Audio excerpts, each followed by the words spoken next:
చట్టాన్ని రక్షించాల్సిన వారే అవినీతి బాట పట్టారు. సామాన్యులకు న్యాయం చేయాల్సిన పోలీస్ స్టేషన్ వేదికగా లంచం డిమాండ్ చేస్తూ ఏసీబీ అధికారులకు చిక్కారు. వికారాబాద్ మహిళా పోలీస్ స్టేషన్లో పనిచేస్తున్న inspector B Saroja, sub inspector H రాణిలపై ఏసీబీ అధికారులు అవినీతి కేసు నమోదు చేశారు.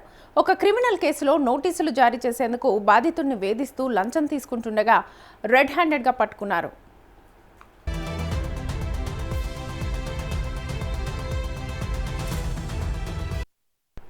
ఒక క్రిమినల్ కేసులో బిఎన్ఎస్ఎస్ నోటీసులు జారీ చేయడానికి ఇన్స్పెక్టర్ సరోజ, ఎస్ఐ రాణి బాధితుడిని 60,000 రూపాయలు లంచం డిమాండ్ చేశారు.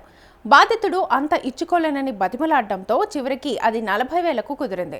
మార్చి 23న పోలీస్ స్టేషన్ ఆవరణలోనే ఇన్స్పెక్టర్ సమక్షంలో ఎస్ఐ రాణి మొదటి విడతగా 20,000 లంచం తీసుకున్నారు. అయితే మిగిలిన మొత్తం కోసం బాధితుడిని నిరంతరం వేధిస్తుండటంతో విసిగిపోయిన బాధితుడు ఏసీబీ అధికారులను ఆశ్రయించాడు. బాధితుడి ఫిర్యాదును స్వీకరించిన ఏసీబీ అధికారులు పక్కా ప్లాన్తో రంగంలోకి దిగారు. వికారాబాద్ మహిళా పోలీస్ స్టేషన్లో తనిఖీలు చేపట్టారు. ఇన్స్పెక్టర్ సమక్షంలోనే లంచం లావాదేవీలు జరిగినట్లుగా ప్రాథమికంగా ఆధారాలు సేకరించిన అధికారులు నిందితులపై క్రిమినల్ మిస్కండక్ట్ కేసు నమోదు చేశారు. ప్రభుత్వ అధికారులు ఎవరైనా లంచం అడిగితే వెంటనే 1064 టోల్ ఫ్రీ నంబర్కు ఫిర్యాదు చేయాలని ఏసీబీ అధికారులు సూచించారు. ఈ ఘటన వికారాబాద్ పోలీసు వర్గాల్లో తీవ్ర కలకలం రేపింది.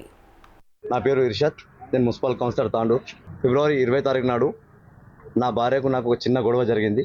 అట్టి గొడవలో మా బామర్దులు కొద్దిగా నేర్పేసి వికారాబాద్ జిల్లా ఉమెన్స్ పిఎస్కి వచ్చి చిన్న కాంప్లైంట్ ఇవ్వడం జరిగింది.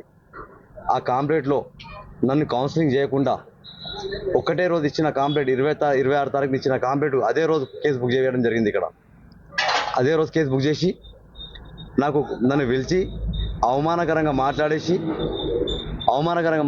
నానా తిట్లు చూసి తిట్టి నిన్ను కౌన్సిలర్ పదవి నుంచి ఊడగొడతా అని చెప్పేసి నన్ను బెదిరించి ఇలాంటి మాట్లాడడం జరిగింది. మేడం మాట్లాడిన తర్వాత నేను వెళ్ళిపోవడం జరిగింది. వెళ్ళిపోయిన తర్వాత మళ్ళీ మార్చి 16 తారీఖు నాడు నన్ను పిలిచి 41 CRC నోటీస్ ఇవ్వాలి, నీకు మీ అందరు 6 మంది పైన కేసు బుక్ చేశారు.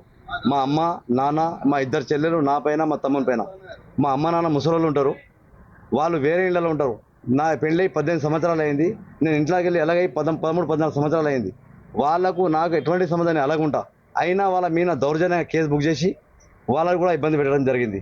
ఒక చెల్లెలు హైదరాబాద్లో ఉంటుంది, ఆమె ఇక్కడ రాదు, ఆమె కూడా కేసు బుక్ చేయడం జరిగింది. ఒక చెల్లెలు ఇంకో ఇలాంటి దౌర్జన్యంగా సిఐ సరోజ మేడం గారు భయపెట్టి వాళ్ళ దగ్గర అవతల దగ్గర డబ్బులు తిని నా రాజకీయ పద్యార్థులు కూడా మా బామర్దులు అంటూ ఉండి వాళ్ళతో డబ్బులు ఇప్పించి దౌర్జన్యంగా నా మీద కేసు బుక్ చేపించిన తర్వాత 41 CRC బెయిల్ ఇస్తా అని చెప్పేసి నన్ను పిలిచి మళ్ళీ నలుగురికి మళ్ళీ 16 తారీఖు నాడు అందరూ రావాలని చెప్తే మేము నలుగురు, మా అమ్మ నాన్న నేను అందరం కలిసి వచ్చిన తర్వాత మళ్ళీ మా నలుగురితో సిగ్నేచర్ చేపించుకొని మీ 2 చెల్లెలది ఏమైనా నన్ను అడిగి మిగతా మొత్తం కావాలంటే మాత్రం ఖచ్చితంగా ఒక్కరికి లంచంగా 10,000 చొప్పున 60,000 రూపాయలు ఇస్తేనే మీకు బెయిల్ ఇస్తా, లేకుంటే మీకు జైలు పంపిస్తా అని చెప్పేసి CI Saroja madam and SI Rani madam చెప్పడం జరిగింది. చెప్పిన తర్వాత నాతో అంత డబ్బులు కావాలని నేను బతిమలాడడం జరిగింది. అయినా ఆమె ఒప్పుకోకుండా నన్ను బలవంతంగా నన్ను టార్చర్ పెట్టి డబ్బులు కావాలని చెప్పి లాస్ట్ 40,000 రూపాయలకు సెటిల్మెంట్ చేసింది. 40,000 సెటిల్మెంట్ చేసి 20,000 రూపాయలు క్యాష్ తీసుకొని మళ్ళీ ఒక 20,000 మళ్ళీ తొందరగా 28 తారీఖు నాడు లోక్ అదాలత్ ఉంది, నీ కేసు క్లోజ్ చేస్తా, తొందరగా తీసుకోవాలని చెప్పి నన్ను లంచం డిమాండ్ చేయడం జరిగింది. అయితే జిల్లాలో ఒకటే ఉమెన్స్ పిఎస్ ఉంది. ఒకటి వికారాబాద్ టౌన్ కానీ, తానూరు టౌన్ కానీ, పర్గి కానీ, కొడంగల్ కానీ జిల్లాలో ఒకటే ఉమెన్స్ పిఎస్ ఉన్నాగా ఎంతోమంది జనాలు ఇక్కడ వస్తుంటారు. అమాయకులమైన కేసులు బుక్ చేసి దౌర్జన్యంగా డైలీ 1,00,000 నుంచి 2,00,000 రూపాయలు లంచాలు వసూలు చేసుకుంటూ ప్రతి నెల 50-60 లక్షల రూపాయలు లంచాలు వసూలు చేసుకుంటూ ప్రజల నుంచి ఈ సిఐ సరోజ మరియు రాణి ఇద్దరు కలిసి రక్తం పిండి తాగుతున్నారు.